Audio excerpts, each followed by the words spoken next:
साथियों, कैसे हैं आप। मैं आशा करता हूं कि आप स्वस्थ होंगे, अच्छे होंगे और अपने तैयारी के पथ में अग्रसर होंगे और अपनी लगन से आगामी परीक्षाओं की तैयारी कर रहे होंगे। क्योंकि बहुत से बच्चों ने मुझसे कहा था कि सर हिंदी की रचनाएं हमें याद नहीं होती है, याद करते हैं तो फिर भूल जाते हैं। तो इस समस्या के समाधान के लिए मैंने कुछ यहाँ पर ट्रिक निकाल ली है ताकि हम शब्दों से रिलेट करके उन रचनाओं को आसानी से याद करें। और मुझे आशा नहीं, पूर्ण विश्वास है कि आप मेरे वीडियो को कम से कम 2 से 3 बार देखेंगे तो ये रचनाएं आपको आजीवन याद हो जाएंगी। और जब भी ये रचनाएं आपके आंखों के सामने पड़ेंगी तो मेरे बताए गए तरीके से आप उसका आंसर फाइंड कर सकते हैं कि ये रचना किस लेखक ने लिखी है, किस कवि ने लिखी है। तो चलिए स्टार्ट करते हैं आज के इस सेशन को। जैसे कि यहाँ पर आपने देखा है कि यहाँ पर हम कुछ प्रमुख रचनाओं के बारे में बात करेंगे कि कौन सी रचनाएं किस लेखक ने लिखी हैं और उसके कौन से कवि हैं। मुझे लगता है कि ये 2 पार्ट में वीडियो मैं लेके आऊंगा जिससे कि अपलोड करते समय मुझे दिक्कत का सामना ना करना पड़े। चलिए स्टार्ट करते हैं। अपना बड़े फेमस कवि हैं, बड़े फेमस लेखक हैं जयशंकर प्रसाद। उनकी रचनाएं मैं पहले आपको सिंपली तरीके से पढ़ के बताऊंगा कि कौन सी रचना जयशंकर प्रसाद की। इसके बाद मैं उनको याद करने का आपको तरीका बताऊंगा। जयशंकर प्रसाद की कामायनी, कामना, करुणालय, आंसू, प्रेम पथिक, झरना, लहर, प्रायश्चित, प्रसाद संगीत, कंकाल, प्रतिध्वनि, आंधी और इंद्रजीत, आकाशदीप, उर्वशी। उम्मीद करता हूं कि आप लोगों ने ये रचनाएं उनकी पहले भी सुन रखी होंगी, पहले भी पढ़ रखी होंगी। पर समस्या ये आती है कि हिंदी में इतनी रचनाएं हैं कि अक्सर परेशानी का सामना करना पड़ता है और अंत समय में हम लोग भूल जाते हैं कि कौन सी रचना किस लेखक की है। चलिए इसको याद करने की ट्रिक बताता हूं मैं। मेरा मानना यह है कि ट्रिक से अच्छा आप अगर उस चीज को ज्यादा फोकस के साथ पढ़ें तो वो हमें लंबे समय तक याद हो जाती हैं। पर कुछ टॉपिक ऐसे हैं जो बहुत ही कंफ्यूजन वाले होते हैं, उसमें हम लोग को ट्रिक का सहारा लेना पड़ता है। जैसे कि बात करेंगे जयशंकर प्रसाद की, तो जयशंकर से रिलेट कीजिए। जयशंकर अर्थात भोले बाबा, भगवान शिव की बात हो रही है यहाँ पर। कामना और कामायनी, इन 2 रचनाओं को हम कैसे याद करेंगे? तो देखिए जयशंकर जी की जय जयकार हो रही, अर्थात भगवान की जय जयकार हो रही। और आप लोगों को मालूम होगा कि यहां से आप काम उठा लीजिए और यहां से काम उठा लीजिए, तो यहां पर हो गया आपका काम। और हिंदी में हमारे हिंदू धर्म में काम एक भगवान का नाम, जिन्हें हम लोग कामदेव कहते हैं और हम लोग सभी भगवानों की पूजा करते हैं, उनकी जय जयकार करते हैं। तो यहां से रिलेट कर लीजिए कामायनी और कामना, अर्थात दोनों में काम और काम हमें कॉमन मिल रहा है। तो काम से बन गया कामदेव और कामदेव की क्या होती है? जय जयकार होती है। कामायनी और कामना जयशंकर प्रसाद की होती है। जब हम लोगों को कोई कष्ट होता है तो हम लोग अक्सर मंदिर जाते हैं। मंदिर को हिंदी में कहते हैं देवालय। देवालय में जाकर हम लोग अपनी करुण पुकार भगवान के सामने रखते हैं और अपने आंखों से आंसू गिराते हैं ताकि भगवान हमारे उस कष्ट को दूर कर ले। तो देवालय से बन गया आपका करुणालय, देवालय से बन गया करुणालय। और देवालय में जाकर हम लोग करुण पुकार करते हैं, देवालय में जाकर करुण पुकार करते हैं। तो क्या बन गया यहाँ पर? करुणालय जयशंकर प्रसाद। भगवान के मंदिर गए, जयशंकर प्रसाद मतलब भगवान शिव के मंदिर गए, वहां पर जाके हम लोगों ने अपनी करुण पुकार की और करुण पुकार करते समय हमारे आंखों से आंसू निकल आए। तो यहाँ पर ये समझ गए होंगे आप लोग कि करुणालय और आंसू जयशंकर प्रसाद की रचना है। और भगवान शिव तक अर्थात भगवान तक पहुंचने का एकमात्र रास्ता है प्रेम का पथ, अर्थात आप प्रेम के पथ पर चलते जाएंगे तो एक दिन आपको भगवान की प्राप्ति हो ही जाएगी। तो प्रेम पथ मतलब प्रेम पथिक जयशंकर प्रसाद की रचना है। आप सपोज कीजिए आप लोग कभी हिल स्टेशन गए होंगे या समुद्र के बीच में गए होंगे, तो कल्पना कीजिए कि एक लहर आई और उस लहर में आप डूबने लगे। जब आदमी डूबने लगता है तो उसको कुछ नहीं याद आता, उसको हमेशा भगवान याद आते हैं। अर्थात आप समुद्र में गए और लहरों में फंस गए, तब आपको कौन याद आएगा? भगवान अर्थात जयशंकर प्रसाद। उसी प्रकार झरने में आप नहा रहे हो, झरने में आप डूबने लगे, तब भी आपको भगवान याद आएंगे, अर्थात भगवान शिव याद आएंगे। इससे याद कर लीजिए, झरना और लहर दोनों आपकी जयशंकर प्रसाद की रचना है। नेक्स्ट रचना की बात करूंगा, प्रायश्चित। प्रायश्चित हम लोग कब करते हैं? जब हम लोग कुछ कोई गलत काम करते हैं। हम लोग दुनिया से तो छुपा लेते हैं गलत काम, पर भगवान से हम लोग नहीं छुपा पाते। और जब हम लोग का मन दुखी हो जाता है तो हम लोग अक्सर मंदिर में जाते हैं, भगवान के सामने जाते हैं और अपने पापों का प्रायश्चित करते हैं। किसके सामने कर रहे हैं? तो हम लोग भगवान के सामने कर रहे हैं, अर्थात भगवान शिव के सामने हम लोग अपने पापों का प्रायश्चित कर रहे हैं। तो यहाँ से ये रिलेट कर लीजिए कि प्रायश्चित जो है वो आपकी जयशंकर प्रसाद की रचना है, अर्थात शंकर भगवान के सामने हम लोग प्रायश्चित कर रहे हैं, अर्थात जयशंकर प्रसाद की प्रायश्चित रचना है। ये तो सिंपल है। कारण ये है कि इसमें सिंपल शब्द आ गए प्रसाद, और प्रसाद हम लोग किसके सामने चढ़ाते हैं? भगवान के सामने चढ़ाते हैं, अर्थात भगवान शिव के सामने हम लोग प्रसाद चढ़ाते हैं। प्रसाद संगीत जयशंकर प्रसाद की रचना है। कंकाल की बात करेंगे तो कंकाल आदमी कब बनता है? अर्थात कोई व्यक्ति है, पहले वो मरेगा, उसके बाद उसका शरीर सड़ जाएगा, गल जाएगा, इसके बाद वो कंकाल बन जाएगा। और कंकाल बनने के बाद आदमी सीधे भगवान के पास पहुंच जाता है, अर्थात मरने के बाद सीधे वो भगवान के पास पहुंच जाता है। मतलब कंकाल बनने से पहले उसको वो मरा, और कंकाल बनने के बाद वो भगवान शिव के पास पहुंचा। यहाँ से रिलेट कर लीजिए कि कंकाल बनने से पहले वो उसको मरना पड़ेगा, और मरने के बाद वो कहाँ पर जाएगा? भगवान शिव के पास जाएगा। तो यहाँ से कंकाल को हम ये रिलेट कर सकते हैं कि कंकाल जयशंकर प्रसाद की रचना है। प्रतिध्वनि, प्रतिध्वनि को याद कैसे किया जाए? अर्थात हम लोग को मालूम है कि हम लोग का इको साउंड जो है, प्रतिध्वनि है, वो अक्सर पहाड़ों में देखने को मिलती है, और भगवान भोलेनाथ का घर भी पहाड़ों में ही है। भगवान भोलेनाथ भी अक्सर हम लोग को पहाड़ों में ही देखने को मिलते हैं।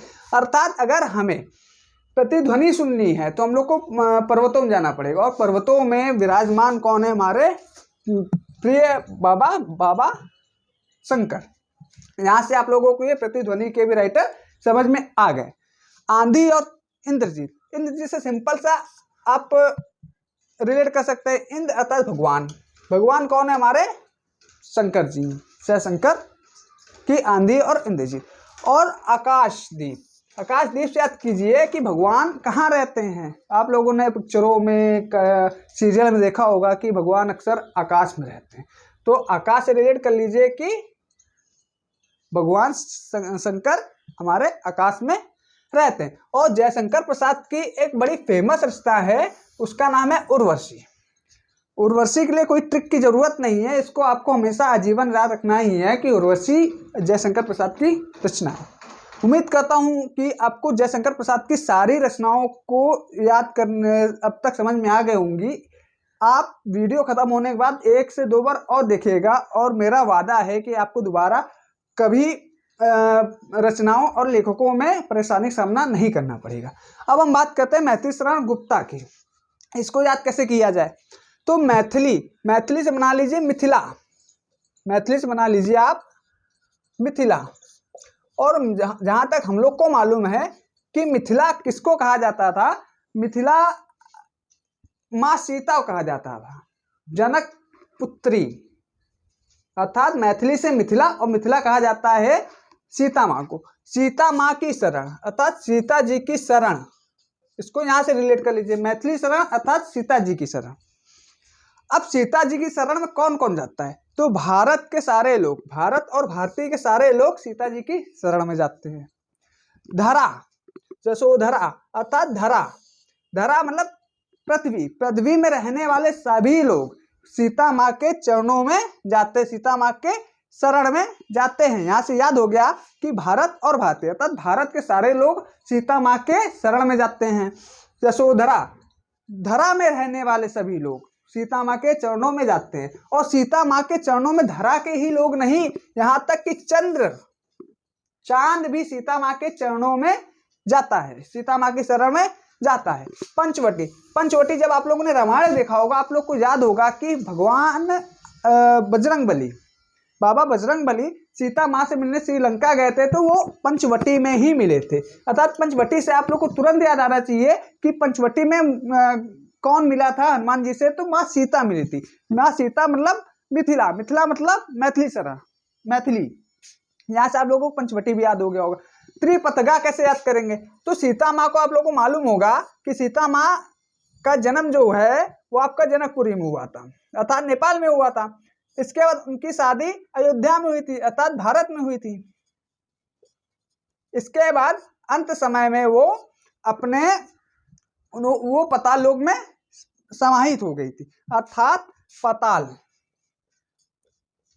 अर्थात यहाँ से 3 रास्ते हमको देखने को मिल रहे हैं, जनकपुर, अयोध्या और पाताल, अर्थात 3 पथ हैं ये। 3 पथ से याद आ गया त्रिपथगा। त्रिपथगा का संबंध किससे है? तो माँ सीता से। माँ सीता मतलब मिथिला, मिथिला मतलब मैथिली शरण गुप्ता।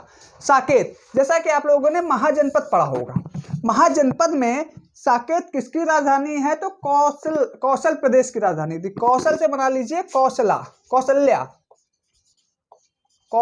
कौशल से बना लीजिए कौशल्या। और कौशल्या किसकी माँ थी या किसकी सास थी? तो आप लोग को याद होगा कि सीता जी की सास और भगवान श्री राम की माँ का नाम कौशल्या था। नहुष को याद करेंगे नाखुश से। नहुष को हम लोग बना लेते हैं नाखुश। जो सीता माँ की शरण में गया वो हमेशा खुश रहेगा, और जो नहीं गया वो कभी खुश नहीं रहेगा, वो नाखुश रहेगा। अर्थात नहुष को बना लिया हमने नाखुश, और नाखुश जो सीता माँ की शरण में नहीं जाएगा वो हमेशा नाखुश रहेगा। जयद्रथ वध, जयद्रथ को आप भूल जाइए थोड़ी देर के लिए और वध को याद करिए। वध, किसका वध? जब भी वध की याद आती तो हम लोग के मन में आता है कि रावण का वध। रावण का वध किसने किया था? श्री राम ने किया था। श्री राम कौन थे? तो सीता माँ के पति थे। तो वध से रावण याद कर लीजिए, और रावण का वध राम ने, और राम से सीता। मिल गया होगा आपको, ठीक है। शकुंतला कैसे याद किया जाए? तो आप लोग को शायद मालूम हो कि शकुंतला जो हैं वो रामायण में एक ऋषि हुआ करते थे, विश्वामित्र जी, ऋषि विश्वामित्र।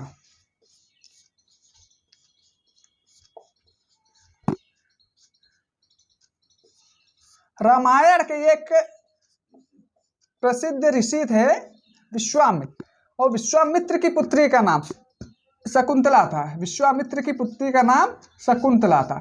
जब भी शकुंतला याद आएगा तो आपको याद आ जाना चाहिए कि शकुंतला कौन है? तो विश्वामित्र की पुत्री है। और विश्वामित्र किससे रिलेटेड थे? तो रामायण से थे। और रामायण में प्रमुख पात्र भगवान राम और सीता का ही रहा है। उम्मीद करता हूं कि आपको मैथिली शरण गुप्ता की सारी रचनाएं याद हो गई होंगी। अब बात करेंगे भारतेंदु हरिश्चंद्र की रचनाओं को कैसे याद किया जाए, ठीक है। भारतेंदु हरिश्चंद्र से यहां से आप उठा लीजिए भारत, भारतेंदु से उठा लीजिए आप भारत, ठीक। भारत में हिंदी के बाद दूसरी प्रमुख भाषा कौन सी है जिसको सब लोग अच्छे से पढ़ते हैं? तो इसका जवाब होगा आपका उर्दू। भारत में हिंदी के बाद दूसरी प्रमुख भाषा आपकी उर्दू है। तो भारत की दूसरी प्रमुख भाषा आपका उर्दू। जहां भी उर्दू आ जाएगा, उर्दू का स्यापा, वहां पर हमें याद आना चाहिए कि भारत की दूसरी प्रमुख भाषा आपकी उर्दू। भारत से बढ़ गया भारतेंदु हरिश्चंद्र। विजय पताका, ठीक है। भारत के लोग अक्सर विजय का पताका लहराते हैं, वो कहीं भी जाते हैं हमेशा जीत कर आते हैं। अर्थात भारत के लोग हमेशा विजय का पताका लहराते हैं, अर्थात विजय पताका भारत के लोग, मतलब भारतेंदु हरिश्चंद्र हो गए। भारत की दुर्दशा, ठीक है। भारत की दुर्दशा कैसे याद करेंगे? भारत के लोग कभी भी भारत की दुर्दशा नहीं देख सकते हैं। भारत के लोग कभी भी भारत की दुर्दशा नहीं देख सकते। अर्थात भारत के लोग मतलब भारतेंदु हरिश्चंद्र की कौन सी है? भारत दुर्दशा है, ठीक है। भारत के लोग इतना प्रेम करते हैं, इतना प्रेम करते हैं कि प्रेम के फूल खिला देते हैं। भारत के लोग आपस में इतना प्रेम करते हैं कि वो प्रेम करते समय प्रेम के फूल खिला देते हैं। लोगों में इतना प्रेम है। तो याद कर लीजिए प्रेम फुलवारी, अर्थात प्रेम के फूल किसने खिलाए? भारत के लोगों ने खिलाए। भारत से भारतेंदु हरिश्चंद्र बन गया। भारत के लोग इतना प्रेम करते हैं, भारत के लोग इतना प्रेम करते हैं कि प्रेम के सरोवर कम पड़ जाते हैं। अर्थात कि सरोवर से हो गया तालाब। इतना तालाब में जिस प्रकार बहुत सारा पानी होता है, इसी प्रकार भारत के लोगों में के हृदय में बहुत सारा प्रेम होता है एक दूसरे के प्रति। अर्थात यहाँ से समझ में आ गया होगा कि भारत के लोग, अर्थात भारत के लोग के हृदय में प्रेम का सरोवर है एक दूसरे के प्रति। तो भारतेंदु हरिश्चंद्र की प्रेम सरोवर है। यहाँ पर बात करेंगे प्रेम माधुरी। एक हमारे बॉलीवुड में एक प्रसिद्ध अभिनेत्री हैं माधुरी दीक्षित। जब मैं कल ये रचनाएं लिख रहा था तो मेरे दिमाग में अचानक से क्लिक किया कि इस पे कुछ ऐसा बनाया जाए जो हमेशा हम लोग को याद रहे। तो चूंकि वो पुराने जमानों की हीरोइन थी और उनको लगभग सभी लोग पसंद करते थे, तो यहाँ पर इसको मैं रिलेट कर सकता हूँ। भारत के लोग माधुरी दीक्षित से प्रेम करते हैं, भारत के लोग माधुरी दीक्षित से प्रेम करते हैं। यहाँ पर इसको मजाक में लीजिएगा, केवल याद करने की ट्रिक मैं बता रहा हूँ कि याद कैसे किया जाए, और इससे ज़्यादा कुछ नहीं है। भारत के लोग माधुरी दीक्षित से प्रेम करते हैं, अर्थात प्रेम माधुरी कौन है, तो भारतेंदु हरिश्चंद्र की। भारत से भारतेंदु हरिश्चंद्र बन गया। प्रेम प्रलाप, जब भारत के लोगों में प्रलाप होता है, मतलब कि अगर कोई दुखी होता है तो भारत के लोग उससे सहानुभूति जताते हैं, उससे प्रेम जताते हैं। अर्थात प्रलाप के समय जो प्रेम दिखाने की कला है वो भारत के लोगों में है। अर्थात प्रेम प्रलाप, प्रलाप दुख के समय में प्रेम कौन दिखा रहा है, भारत के लोग दिखा रहे हैं। तो यहाँ से भारत आ गया और भारत से आ गया भारतेंदु हरिश्चंद्र आ गए। प्रेम तरंग, तरंग से याद कर लीजिए तुरंग। जैसा कि आप लोग हिंदी के छात्र हैं तो आप लोग को याद होगा कि तुरंग घोड़े को कहा जाता है, तुरंग घोड़े को कहा जाता है। और अक्सर आप लोगों ने प्राचीन इतिहास में पढ़ा होगा, जैसे आप महाराणा प्रताप की बात कर ले तो उनको अपने घोड़े से बड़ा प्यार था, और भारत के एक वो महान राजा थे। तो तुरंग मतलब घोड़े से प्यार करने वाले भी भारत के लोग हैं, घोड़े से प्यार करने वाले भी भारत के लोग हैं। प्रेम आश्रु वर्णन की बात करें तो भारत के लोगों का प्रेम देखकर, भारत के लोगों के प्रेम का वर्णन सुनकर लोगों की आंखों में आंसू आ जाते हैं। मैं एक बार फिर से रिपीट करता हूं कि भारत के लोगों के बीच में जो प्यार है उसका अगर किसी के सामने वर्णन किया जाए तो इतने प्रेम देखकर उनकी आंखों में आंसू आ जाते। अर्थात प्रेम आश्रु वर्णन हो गया। यहाँ पर भारतेंदु हरिश्चंद्र की प्रेम आश्रु वर्णन हो गया। यहाँ पर मैंने जैसे लिंक किया है भारत के लोगों के प्रेम का वर्णन सुनकर लोगों के आंखों में आंसू आ जाते, मतलब प्रेम आश्रु वर्णन भारतेंदु हरिश्चंद्र की ये रचना है। ठीक है, अब बात करेंगे अयोध्या सिंह हरिऔध की, जहां पर अयोध्या से लिंक कर लीजिए। अयोध्या नरेश कौन थे, भगवान श्री राम थे, सभी जानते होंगे। तो अयोध्या नरेश अर्थात भगवान श्री राम कहाँ गए थे, तो वन को वास करने गए थे, अर्थात वन में गए थे वो। और किसके साथ गए थे, तो अपने प्रिय के साथ गए थे। प्रिय में माँ सीता और लक्ष्मण। चूंकि रामायण में अक्सर आप लोगों ने देखा होगा कि भगवान श्री राम अपने भाई लक्ष्मण और अपनी वाइफ माँ सीता से अत्यंत प्रेम करते थे, वो इनके प्रिय थे। तो यहाँ से याद कर लीजिए कि अयोध्या अर्थात राम गए थे वनवास करने, मतलब वैदेही वनवास हो गया। किसके साथ गए थे, तो अपने प्रिय के साथ गए थे। प्रवास का मतलब होता है जाना, वहां पर रुकना। किसके साथ गए थे, तो अपने प्रिय कौन है, माँ सीता और लक्ष्मण जी के साथ। और जब वो लौट कर आए थे तो आपको मालूम होगा कि जब भगवान श्री राम अपने 14 वर्ष का वनवास पूरा करके अयोध्या वापस आते हैं तो अयोध्या वासी बड़े खुश होते हैं और घी के दीप जलाते हैं, घी के कलश जलाते हैं। तो रस कलश से याद कर लीजिए, घी के कलश कब जलाए गए, जब भगवान श्री राम वनवास से वापस आए। तो रस कलश किसकी हो गई, अयोध्या सिंह हरिऔध की ये रचना है। अब बात करेंगे महादेवी वर्मा की। महादेवी वर्मा को हम रिलेट कर सकते हैं, महान है जो देवी, महान है जो देवी अर्थात माँ लक्ष्मी की बात हो रही है। चूंकि माँ लक्ष्मी का आशीर्वाद जिसके ऊपर बन जाता है उसकी जीवन की नैया पार हो जाती है। अर्थात यहाँ बात करेंगे महान है जो देवी अर्थात माँ लक्ष्मी को हम लोग हमेशा माँ कहते हैं। ठीक है, माँ कहते हैं तो माँ से याद कर लीजिए, यहाँ से बन गया आपका माँ। यामा में या को भूल जाइए कुछ देर के लिए, तो यहाँ बन गया माँ के ऊपर अगर चंद बिंदु लगा देंगे तो यहाँ बन गया माँ अर्थात माँ लक्ष्मी। आप लोग को याद होगा कि नीरजा जो है लक्ष्मी जी का एक पर्यायवाची है, माँ लक्ष्मी जी का दूसरा नाम नीरजा है। ठीक है, दीपशिखा माँ लक्ष्मी को प्रसन्न करने के लिए, माँ लक्ष्मी की आराधना करने के लिए हम लोग अक्सर दीप जलाते हैं। दीप जलाते हैं, उसके बाद हम लोग शांति गीत गाते हैं, शाम को आरती करते हैं, गीत गाते हैं, माँ लक्ष्मी को प्रसन्न करने की कोशिश करते हैं। तो दीप से याद कर लीजिए, दीपशिखा किसकी रचना है? महादेवी वर्मा की। और दीप जलाने के बाद में हम लोग शाम को गीत गाते हैं, तो शांत गीत भी महादेवी वर्मा की है। और दीप जब जलता है तो उससे क्या प्रकट होता है? रोशनी प्रकट होती है। रोशनी को किरण भी कह सकते हैं। अर्थात रश्मि का पर्याय जो है वो आपका किरण है। रश्मि का पर्याय आपका किरण है। अब मैं बात करूंगा, एक बार रिकॉल करता हूं इसको। महादेवी, महादेवी को या को छुपा लिया तो यहां बन गया माँ, अर्थात माँ लक्ष्मी। माँ लक्ष्मी का दूसरा नाम क्या है? नीरजा।